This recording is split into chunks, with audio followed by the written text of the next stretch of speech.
কি 10 টানি জমি দিয়ে গেছে, 20 টানি জমি দিয়ে গেছে। আমার বাবার সম্পত্তি আমরা পাইছি, আমরা 2 ভাই 2 বোন। আমার বাবার সম্পত্তি আছে মাত্র 3 টানি। কয়টা?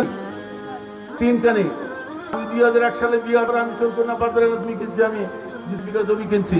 আলহামদুলিল্লাহ। আমার তো আমি এত লেখাপড়া জানা মানুষ না, কিন্তু আপনাদের দোয়া আছে, আমার চেষ্টা আছে, আল্লাহ হয়তো আপনাদের সামনে তৌফিক আমাকে দিয়েছে। তো যুবকদের আমরা বলি, তোমরা চেষ্টা করো, আল্লাহর কাছে চাও। বারবার আল্লাহর কাছে চাইবা, আল্লাহ ইচ্ছে করলে ধনীর গণি বানাইতে আল্লাহর কাছে 1 সেকেন্ড সময় লাগে না। আর ধনীকে গরিব বানাইতে আল্লাহর 1 সেকেন্ড সময় লাগে না।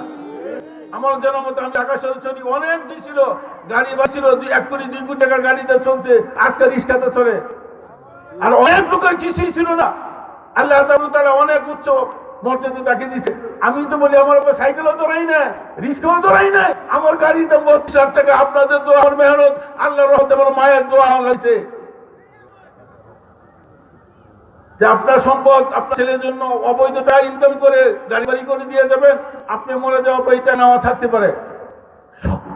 সৎ পথে থাকবেন, সৎ পথে রোজগার করবেন, আল্লাহ রাসূলের পথে থাকবেন, আল্লাহ আপনার সাথে থাকবে, আল্লাহ রাসূল আপনার সাথে থাকবে, আলিম ওলামা থেকে দেয়া সব আপনাদের সাথে থাকবে।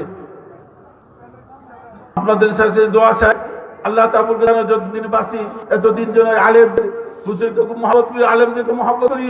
আমি এখনো তো রাস্তায় যখন হাইটে যাই, একটা মাসুম বাচ্চা বল দেখি, তাকে জ্বালাই করি, আমি তাকে আদর করি, ভালোবাসা দেয়। আল্লাহর জন্য, এই হুশিয়ারের জন্য আল্লাহ আমাকে মাফ করে দেয়। তাই বললাম নাইবে নবী তাকুন না মাসুম।